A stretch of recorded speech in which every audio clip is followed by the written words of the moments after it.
Have you ever looked at a person in power and asked, how did they get there? Not the wise, not the thoughtful, but the loud, the brash, and the dangerously simple-minded. Today, we solve that puzzle. Because the problem isn't just bad leadership, it's that the game itself rewards foolishness and punishes wisdom. In the brutal marketplace of rule, strength is not measured by depth of thought, but by the loudness of command. Throne is a prize that favors the first hand to seize its armrest. Contemplation is a luxury enjoyed only after the standard has been planted. Imagine two contenders, one a scholar, poring over scrolls to weigh the morality of dominion, the other a swaggering captain who mistakes his beating heart for an oracle of destiny. Between them lies an undecided populace hungry for direction. The scholar consults precedent, laws, omens, and conscience, hoping to reconcile virtue with ambition. He drafts treatises on justice and the common good, yet each paragraph blooms another doubt. While he edits and revises, the captain marshals a procession, unfurls banners, and mounts the city gates. The crowd rallies, the crown shifts. The paradox is simple: those with the intelligence to govern perceive too clearly the perils of command, thus hesitate. Boldness, meanwhile, is a solvent that dissolves fear, scruple, and complexity. The bold speak in thunderclaps. They do not ask, they pronounce. Their certainty quenches the public thirst for clarity, a commodity rarer than gold in times of confusion. When famine stalks the granaries or barbarians test the frontier, the mob has no patience for careful exposition. They crave a savior who strides forward with sword aloft, promising that tomorrow shall bend to his will if only tonight he is obeyed. The wise man, careful not to traffic in illusions, finds himself drowned in a cacophony of simpler tongues. Boldness is theatrical. It arrives draped in symbols that citizens can read at a glance: a resounding slogan, a gaudy uniform, a rumored lineage to ancient heroes. The wise might argue that substance outweighs pageantry, but banners flutter higher than scrolls, and horns carry farther than syllogisms. Spectacle, therefore, is not mere ornament, it is the engine that drives allegiance. The bold man knows this intuitively, perhaps because he lacks the mental clutter that would distract him from exploiting it. He invests not in reasoned persuasion, but in the choreography of domination. One rally beneath torches, one promise shouted above the din of the marketplace, may yield more authority than a library of measured counsel. Consider the mechanics of political selection. Elections, tribunals, cabals, all are games with rules. The enforcement of those rules depends on the very institutions that the contenders aspire to control. The bold happily cheat, bribe, and threaten, reasoning that once enthroned they may bless yesterday's crimes with today's legitimacy. The wise, shackled by principle, obey the rules even when the referee lies unconscious on the field. Thus boldness exploits a loophole in every system, the gap between law and power. Where the letter ends, the fist begins. The former is slow, the latter swift. Yet boldness would fail if it spoke only to brute appetite. It must court respectable opinion as well. Here the bold enlist philosophers of convenience, pamphleteers, court poets, and orators whose eloquence launders naked ambition into patriotic duty. These allies need not believe the banner's creed, they believe in the advancement offered by proximity to its shadow. A wise rival might expose the fraud. While he gathers evidence, the narrative has seeded the public mind. Truth, to triumph, requires time and patience. Commodities forfeited once the drum of uprising quickens its tempo. In councils of war, commanders study the terrain. In councils of state, the bold study the weakness of men. They know that fear eclipses reason, that hope blinded by novelty can ignite fervor more readily than sober analysis. By advancing first, by promising everything, by appearing invincible, they create a prophecy that fulfills itself. Soldiers rally to an army rumored unbeatable. Creditors extend loans to a treasury rumored inexhaustible, and citizens sacrifice liberties to a leader rumored indispensable.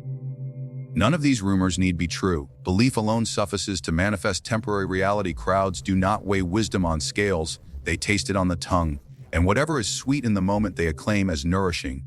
Thus a leader lacking depth may still intoxicate the multitude simply by coating his shallowness in certainty. He strides to the podium with chest high and words sharp, slicing the air like a sword, never betraying the slightest tremor of doubt.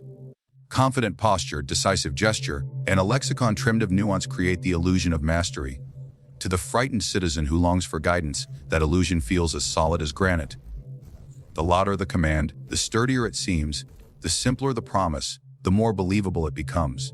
An audience already wary of complexity does not test the timbre of the speaker's intellect, they test only the volume of his conviction. If it shakes the rafters, they assume the foundations are secure.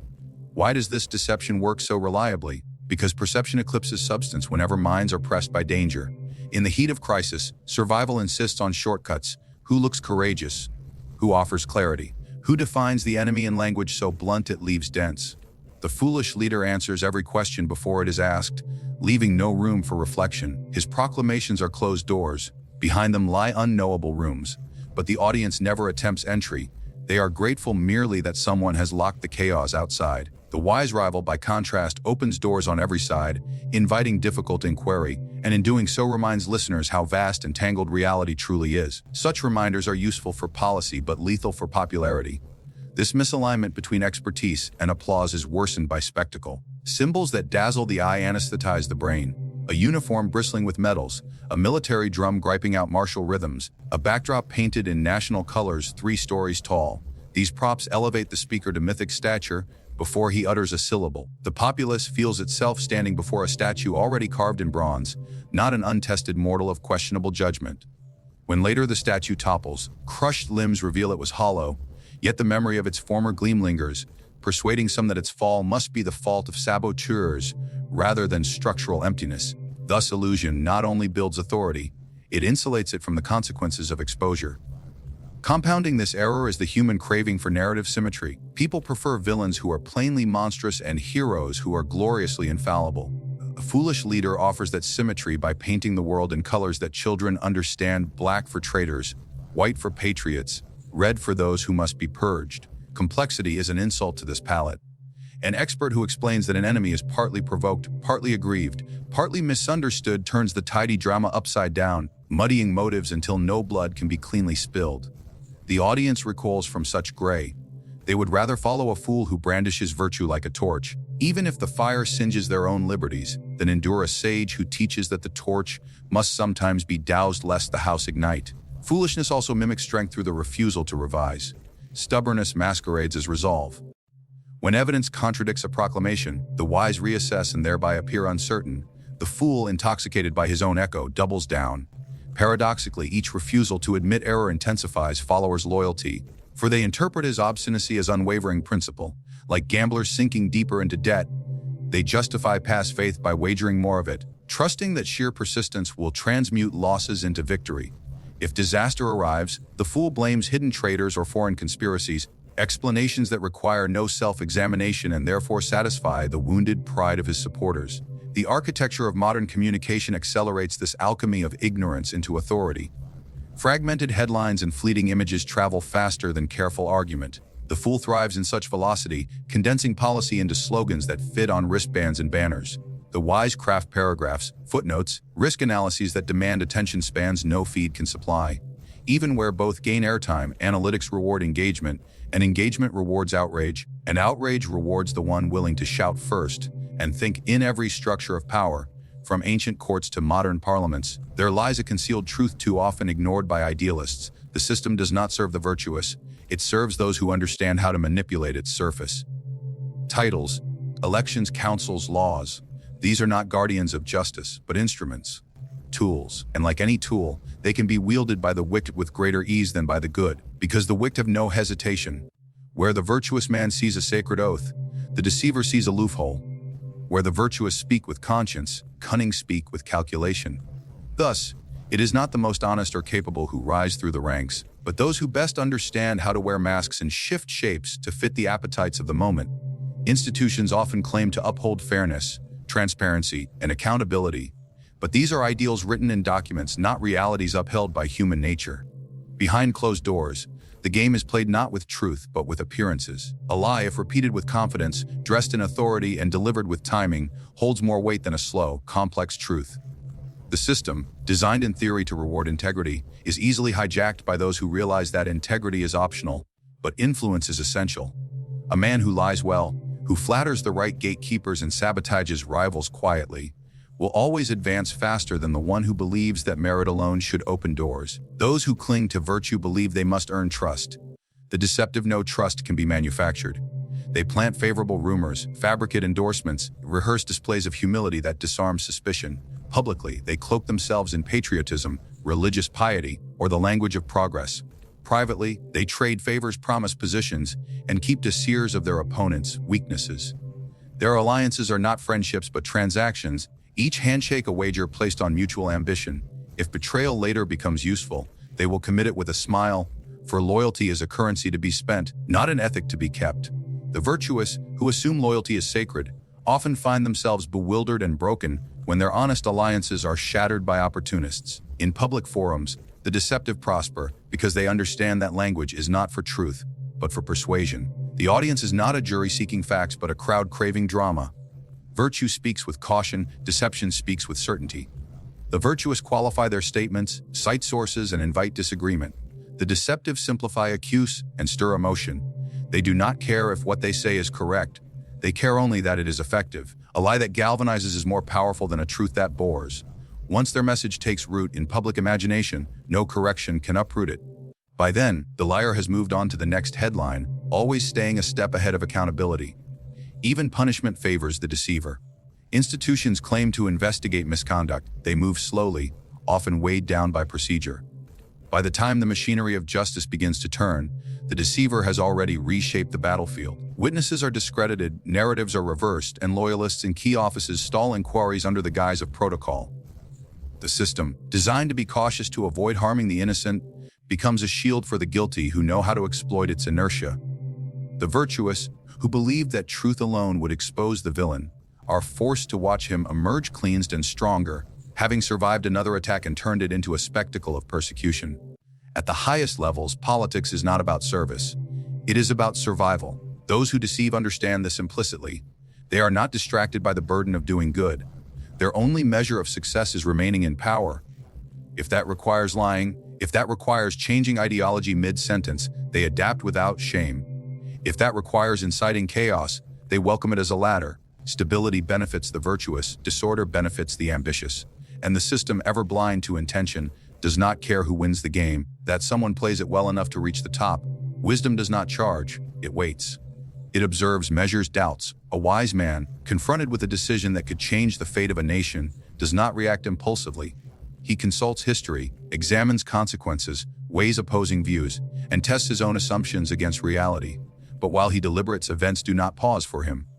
The crowd does not linger in silence. A rival, less intelligent but more decisive, steps forward and fills the vacuum. The fool, who neither hesitates nor reflects, proclaims himself the answer before the question is fully understood. In that moment, the wise man is no longer a contender. He is merely a witness to the ascent of ignorance draped in confidence. The burden of complexity is the hallmark of intelligence. A wise leader sees not just the surface of a problem, but the intricate roots beneath it, the web of consequences that stretch into distant tomorrows. This depth of understanding, while valuable in theory, often cripples action in practice. The intelligent mind, conscious of its own fallibility, what if, far too often, every step is examined from multiple angles, every benefit is shadowed by a risk. The result is paralysis. Not inaction out of cowardice, delay out of duty. And in politics, delay is indistinguishable from weakness. While the wise hesitate, the fool is already campaigning. He makes promises, draws battle lines, names enemies, and rallies supporters. He does not burden himself with nuance because he does not recognize its necessity. Problems for him are not systems, they are slogans. He offers answers before understanding the question, and the public, desperate for clarity, accepts his ignorance as strength. They mistake his speed for decisiveness and his simplicity for honesty. The wise, meanwhile, are still crafting careful proposals that will never be heard over the roar of the crowd. Complexity is not popular. It demands patience and education. It requires people to admit uncertainty and to accept that some solutions are imperfect, some trade-offs painful, and some outcomes unknowable. The wise try to prepare the public for these uncomfortable truths. They speak of gradual progress, of negotiation, of shared sacrifice. But such language does not inflame passion, it tempers it. It does not command obedience, it invites discussion. The fool, on the other hand, knows how to bypass all this. He replaces uncertainty with conviction, substitutes problems with enemies, and promises not evolution but revolution. His ignorance becomes his strength, for it allows him to speak with a clarity that wisdom cannot afford. Even among elites, the wise are often isolated. In councils and advisory chambers, their caution is seen as obstruction, their detail as delay. Colleagues grow impatient, donors seek action, military men crave orders, bureaucrats want direction. The wise offer process, the ambitious demand results. Over time, the wise are pushed to the margins, their expertise treated as optional, their insights labeled as irrelevant or, worse, elitist. In contrast, the fool surrounds himself with flatterers and opportunists who reward speed and loyalty over competence. He builds not a government, court, a theater of yes men who mistake applause for stability. In moments of crisis, this dynamic becomes fatal. A plague, a war, an economic collapse all require swift action. The wise leader, aware of the consequences, hesitates to act without clarity. He commissions reports, assembles panels, seeks consensus. Meanwhile, the fool declares the crisis over or blames it on his enemies or invents a scapegoat to absorb public anger. His actions may be reckless, even disastrous, but they are actions, and that is often enough to inspire allegiance. The crowd follows not the one who understands the fire, the one who claims to control it, even if he only fans the flames. The wise carry a burden the fool does not. The burden of knowing what they do not know. This self-awareness is a virtue in philosophy, but a liability in politics. It breeds doubt, humility, and restraint, all of which are interpreted by the masses as signs of weakness. The fool, untroubled by such burdens, speaks as if he holds all the answers and is believed precisely because he appears to believe himself. Thus, the wise, trapped in a cage of their own discernment, become observers to a spectacle where ignorance wears the crown and applause drowns out reason. Power does not flow to those most capable of wielding it wisely. It flows to those most willing to seize it without hesitation, to those who understand that perception rules the masses more than substance, and that illusion, repeated confidently, outweighs uncomfortable truths. In the theater of politics, the stage does not reward careful thinkers, it rewards captivating actors. The masses, wary of complexity and desperate for certainty, often crown the bold before they consider the wise.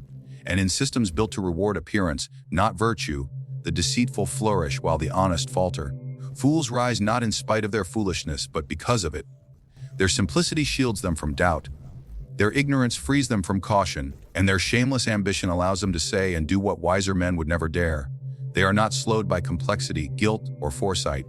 They move fast, speak loud, play dirty, while their thoughtful rivals lose momentum to deliberation. In this ruthless equation, wisdom becomes a liability.